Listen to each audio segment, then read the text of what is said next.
These are the headlines that we're following at this hour. Following Iran's retaliatory strike against Israel over the weekend, Israel is considering a counterattack as soon as this Monday. But the U.S. says it'll not support any offensive action against Iran. President Yoon will deliver a live address tomorrow at a cabinet meeting on how to reform his administration after the main opposition Democratic Party won last week's general election by a landslide. The Biden administration announces a plan to grant South Korean tech giant Samsung Electronics up to $6.4 billion of subsidy to help fund the building of new chip factories in Texas.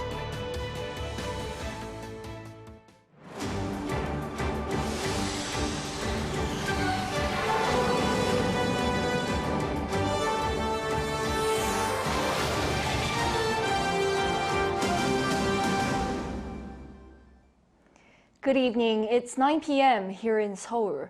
Thank you for joining us on Arirang News. We start with growing fears of a widespread war in the Middle East. Following Iran's unprecedented retaliatory attack on Israel over the weekend, Israel is weighing its response as soon as this Monday. Our Moon Hae-ryun leads us off.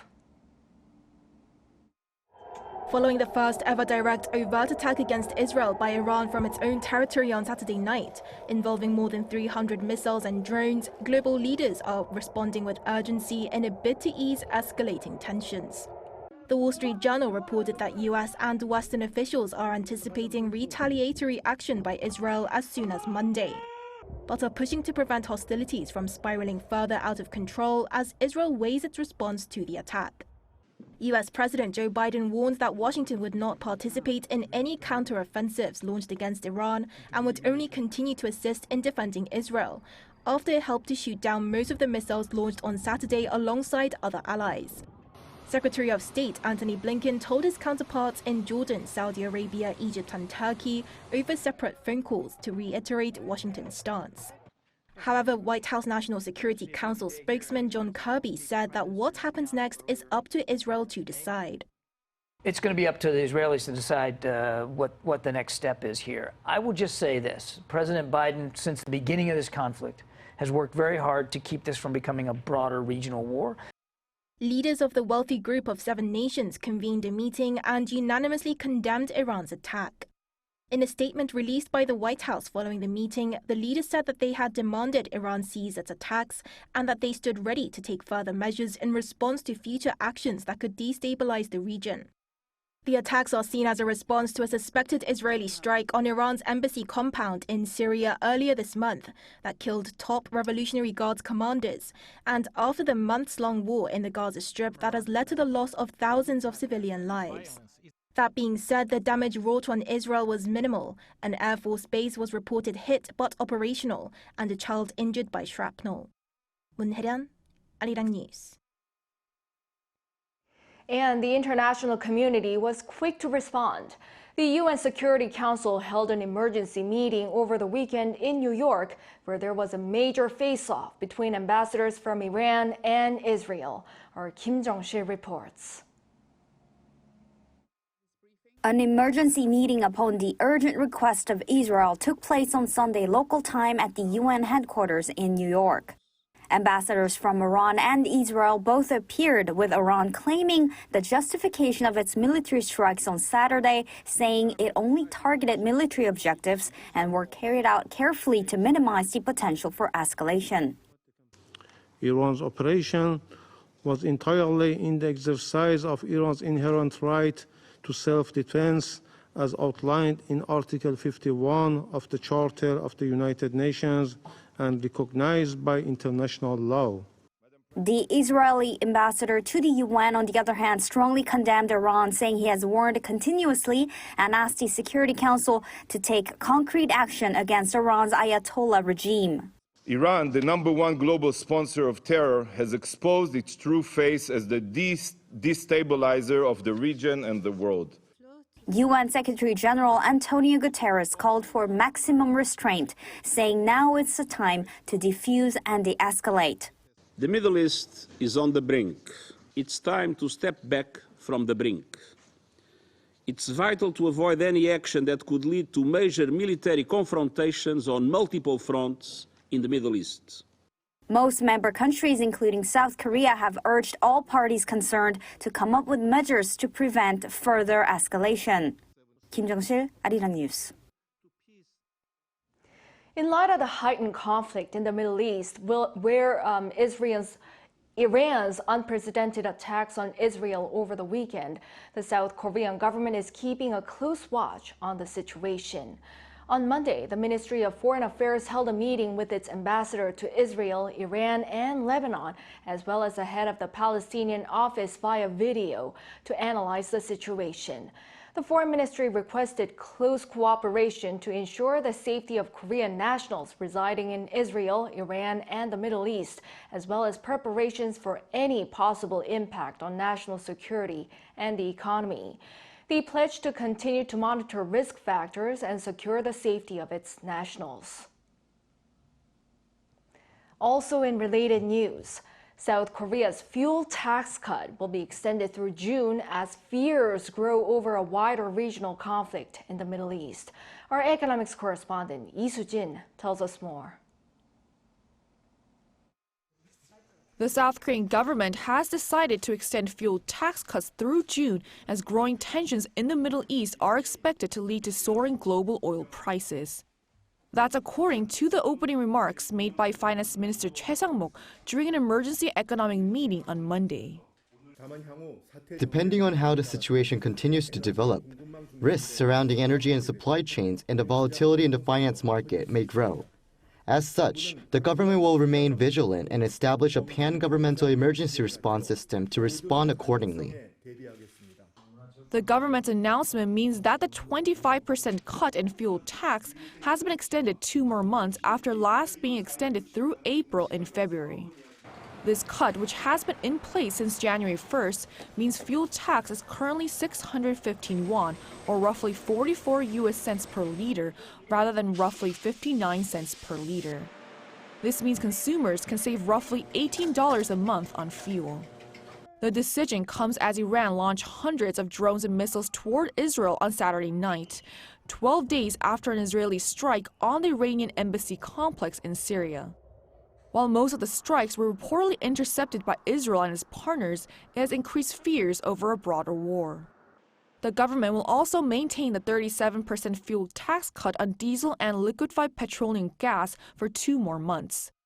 With this, the tax on diesel stands at 27 cents and LPG at 9 cents. The finance minister also said that pan-governmental efforts will be made to monitor both domestic and global economic trends in real time to prepare for a range of possible scenarios. Lee Soo-jin, Arirang News. In other news, the U.S. ambassador to the United Nations, Linda Thomas-Greenfield, met with President Yoon Suk-yeol in Seoul on Monday to discuss cooperation within the UN Security Council. Yoon said he looks forward to close cooperation between Seoul and Washington, as both are currently serving as members of the UNSC. Matters discussed were North Korean threats as well as the crises in the Middle East. The U.S. envoy also met with South Korea's ministers of defense and foreign affairs. She explained that Washington is exploring alternatives following Russia's recent veto on renewing the UN panel monitoring sanctions on North Korea. The meetings were held as part of a 4-day visit to Seoul. This is the first trip to South Korea by a U.S. ambassador to the UN since 2016.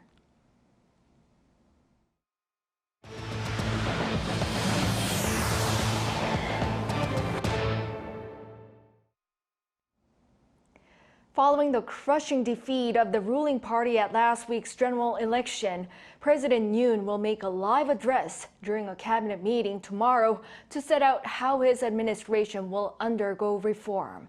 Our correspondent Oh Soo-young has the details. President Yoon Suk-yeol will deliver a live message on Tuesday, laying out how his administration will reform itself after the general election last week handed the opposition an unprecedented majority in parliament.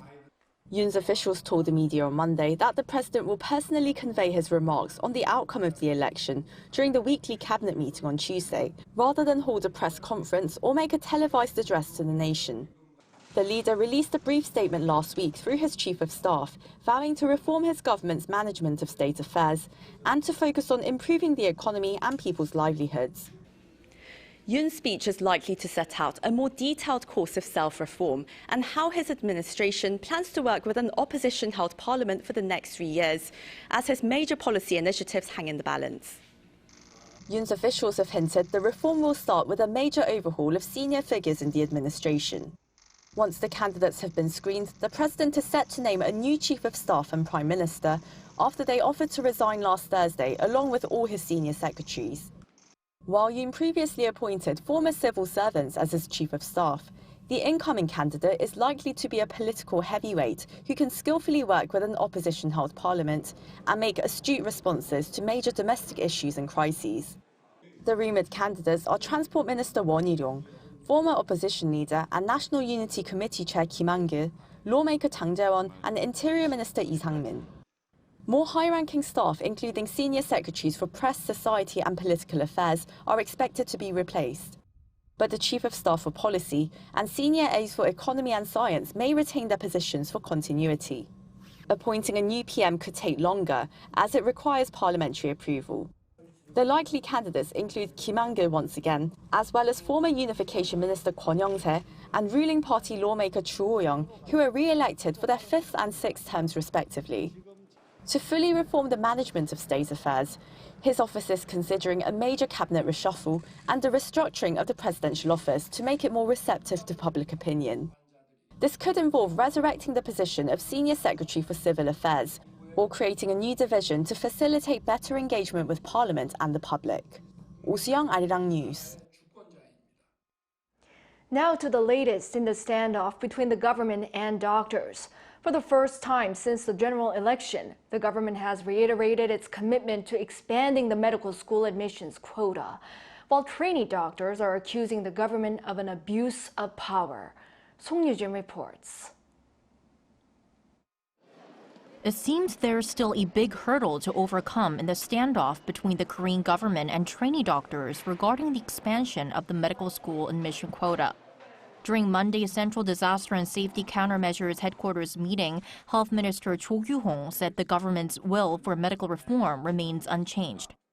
This includes a planned increase in the medical school admission quota by 2,000 from next year to tackle the country's shortage of doctors in essential medical fields and rural regions. We'd urge the medical community to stop their collective action and promptly engage in dialogue. We have a tight timeline, considering the college admission schedule for 2025. The college admission guidelines for the 2025 academic year will be finalized next month, including the medical school quota. Making changes to the quota after that will be impossible. While standing firm on the expansion, the minister mentioned the government's openness to discussing rational and unified alternatives, echoing its previous stance, which hinted at the possibility of adjusting the scale of expansion. However, trainee doctors remain strongly opposed to the expansion. 1,360 trainee doctors who have submitted their resignation letters announced on Monday that they would file a complaint against Minister Cho and Second Vice Health Minister Bang Min-soo with the Corruption Investigation Office for high-ranking officials for alleged abuse of power and obstruction of the exercise of rights.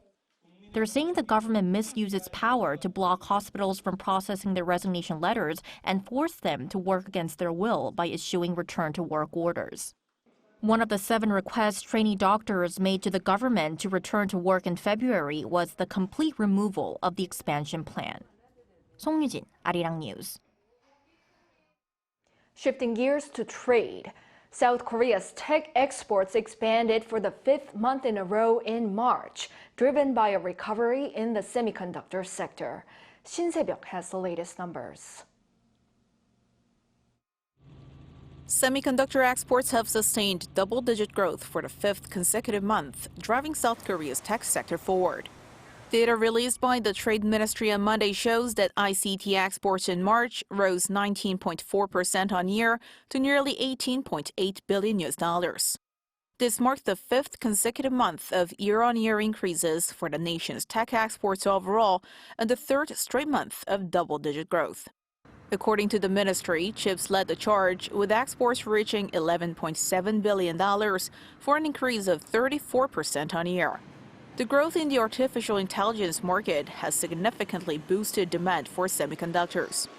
Recovering demand for IT devices such as mobile phones and PCs has also propelled chip exports to their highest level since June 2022, when they hit $12.5 billion. Other sectors also saw robust growth, indicating a strong recovery in overall ICT exports. Shipments of displays climbed more than 13% on year as both OLED and LCD panel exports were up. Computer exports also recorded a 20% year-on-year increase, marking 3 consecutive months of growth. But the mobile sector as a whole saw its exports tumble by 7% compared to the previous year to $220 million due to a weakened global demand for mobile phone parts. By country, China remains the largest market for exports, with $8.4 billion worth of shipments in March, up 32.5% from last year, and marking year-on-year growth for the 5th consecutive month. Vietnam and the United States followed with exports of $3 billion and $2.3 billion respectively.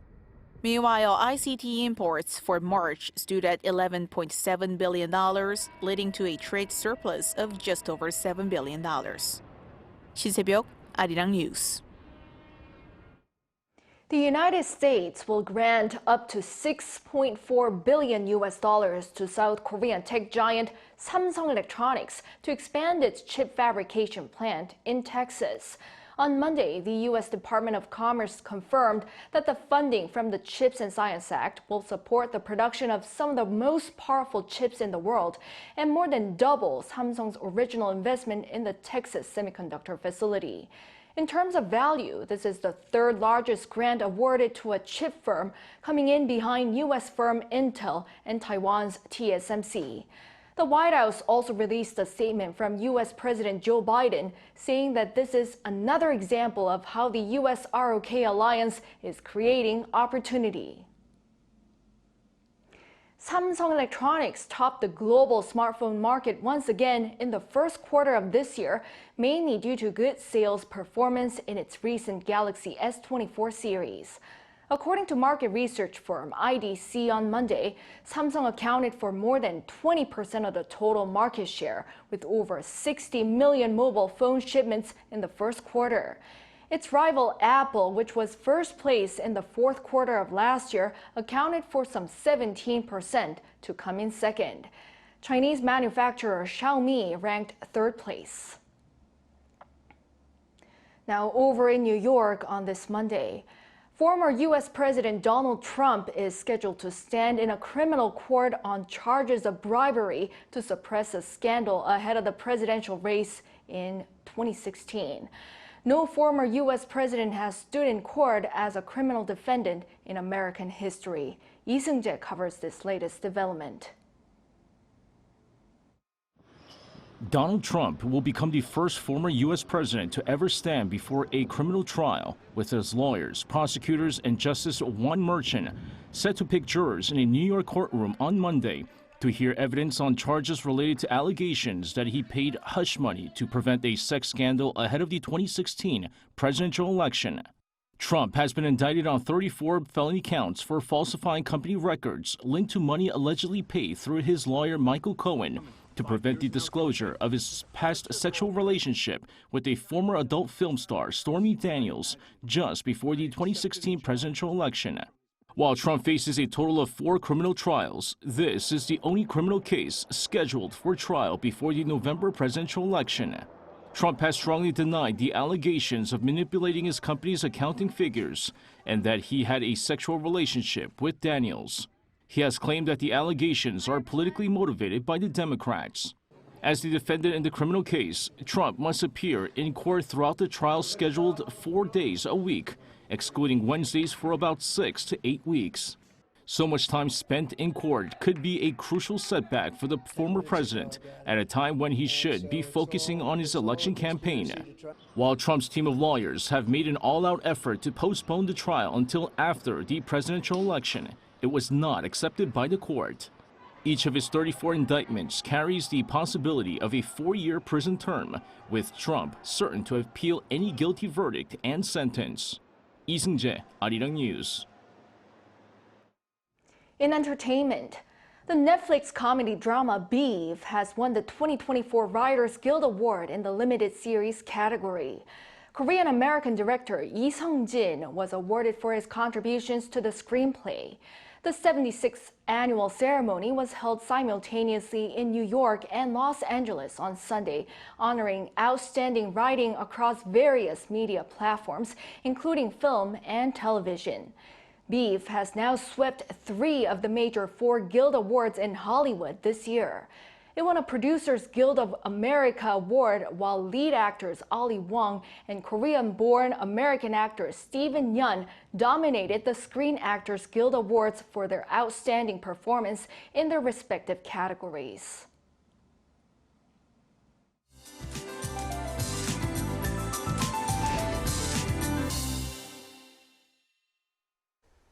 Rain has been falling across the country, suiting the dryness. Looking at the amount of rain, the southern coast of Gyeongsangnam-do province will have the most rain concentrated at up to 60 millimeters. As the rain clouds gradually move eastwards, the rain will gradually die down in the western parts of the country. Early summer heat came around over the weekend, but the high temperatures that soared yesterday were dampened by the rain. Today's daytime temperatures were 5 to 10 degrees lower than yesterday, returning to the levels of previous years. Warm mornings will be seen all over the country tomorrow. Seoul, Daejeon, and Gyeongju at 12 degrees Celsius. By tomorrow morning, most of the rain will have stopped and skies will be clear again from the day. Daily highs will move up to at least 20 degrees nationwide. Warm weather of over 20 degrees will continue throughout the week. That's all for Korea. Here are the weather conditions around the world.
Well, that is all for this newscast. Thank you for watching. We'll be back at 10 p.m. with the AI headline news. Hope everyone has a great start to the week.